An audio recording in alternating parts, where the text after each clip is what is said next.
மாண்புமிகு தலைவர் அவர்களே, மாவட்ட நிர்வாகத்தைப் பற்றிய மானியத்தை ஆதரிக்கும் முறையில் இரண்டொரு வார்த்தைகள் சொல்ல விரும்புகிறேன். கிராம மக்களுக்கு நல்ல வசதியையும் சௌகரியத்தையும் செய்து கொடுக்க வேண்டும் என்ற கடமை உணர்ச்சியோடு மாவட்ட நிர்வாகம் நன்கு செயல்பட வேண்டியது மிகவும் அவசியமாகும்.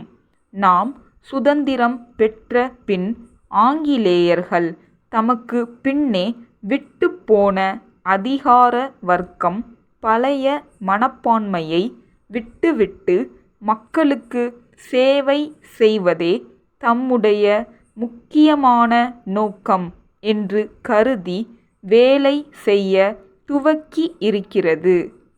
எனினும் சில குறைகள் இருந்து கொண்டு தான் வருகின்றன என்பதை தெரிவித்துக் கொள்கிறேன். மாவட்ட ஆட்சி தலைவர் முதலிய அதிகாரிகள் பொறுப்பு உணர்ச்சியோடு நிர்வாகத்தை நடத்தி வருகிறார்கள். ஆனால் அதற்கு உதவியாக இருக்கிற மற்ற அலுவலர்கள் மக்களுக்கு பணி செய்யக்கூடிய மனப்பான்மையோடு இல்லை. இதை நல்ல முறையில் சீர்திருத்த அரசு எல்லாவிதமான நடவடிக்கைகளையும் எடுத்து வருவதை நான் பாராட்டுகிறேன். இப்போது உணவு நெருக்கடி அதிகமாக இருக்கிறது. தானிய விலைகள் ஏறிக்கொண்டிருக்கின்றன. இந்த சமயத்தில் ஆயிரக்கணக்கான விவசாயிகளும் மற்ற ஏழை எளிய தொழிலாளர்களும் வசிக்கும் பகுதிகளில் உடனடியாக நியாய விலை கடைகளை திறக்க வேண்டும் என்று அரசு ஆணையிட்டாலும் அந்த ஆணையை உடனடியாக நிறைவேற்றினால்தான் மக்களுடைய உணவு கஷ்டம் தீரும் என்பதை அதிகாரிகள் உணர்ந்து அதற்கு தக்க நடவடிக்கைகளை எடுக்க வேண்டும் என்று கேட்டுக்கொள்கிறேன். மேலும் சிவப்பு நாடா முறை இன்னும் நிலவி வருவதை ஒழிக்க வேண்டும். விவசாயிகளோ கிராமவாசிகளோ அதிகாரிகளிடம் மனு போட்டால் அதை உடனடியாக பைசல் செய்ய ஏற்பாடு செய்ய வேண்டும் என்று கேட்டுக்கொள்கிறேன். அடுத்தபடியாக நம்முடைய அரசு லட்சக்கணக்கான பண உதவி ஏழை விவசாயிகளுக்கும் பிற்பட்ட வகுப்பினருக்கும் அளித்து வருகிறது. ஆனால் அதை அப்படியே நேரிடையாக விவசாயிகள் பெற முடியாத நிலை இருக்கிறது. அதிகாரிகளை அணுகி அந்த பண உதவி முழுவதையும் பெற முடியாத நிலைமையில் இருக்கிறார்கள். இந்த விஷயத்தில் அரசு கண்டிப்பாக நடவடிக்கை எடுத்து முழு பண உதவியையும் விவசாயிகள் பெறும்படி செய்ய வேண்டும். அடுத்து கிராம நிர்வாக அதிகாரிகளுடைய பரம்பரை உரிமையை ஒழித்துவிட வேண்டும் என்று நான் கருதுகிறேன். அவர்களுக்கு போதிய ஊதியம் கொடுக்கப்பட வேண்டும் என்று நான் வலியுறுத்தி கூற விரும்புகிறேன். நமது அரசுக்கு தேவைப்படும் அடிப்படை புள்ளி விவரங்களை அவர்கள்தான் சேகரித்து கொடுக்கிறார்கள்.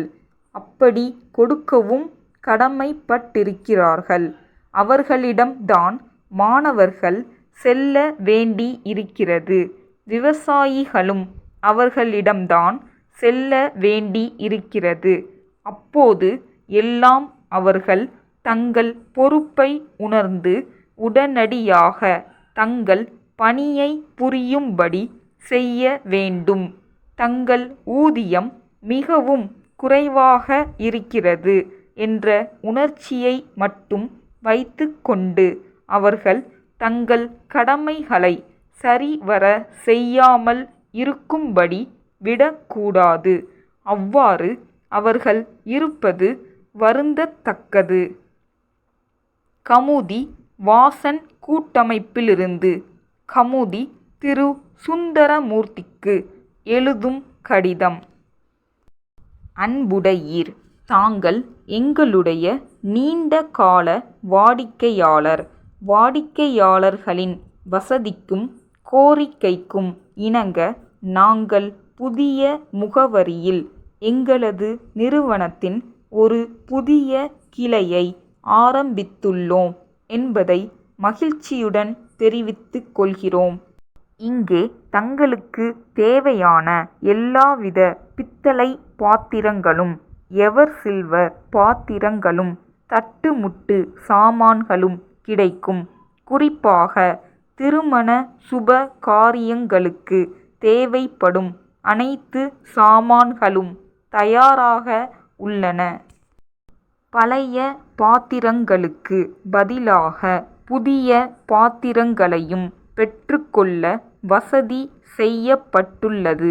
மேலும் புதிய பாத்திரங்கள் வாங்கும்போது விலை மதிப்பிற்கு ஏற்றவாறு குழந்தைகளுக்கான விளையாட்டு பொருட்களும் இலவசமாக வழங்கப்படும் என்பது மகிழ்ச்சியான செய்தியாய் இருக்கும். முதல் 3 மாதங்களுக்கு விலையில் 3 விழுக்காடு தள்ளுபடி செய்யப்படும் என்பதையும் தெரிவித்துக் கொள்கிறோம். தாங்கள் இந்த வாய்ப்பை லாபகரமான முறையில் பயன்படுத்திக் கொள்வீர்கள் என நம்புகிறோம். விரைவில் தங்களது வரவை ஆவலுடன் எதிர்பார்க்கிறோம். தங்கள் நம்பிக்கையுள்ள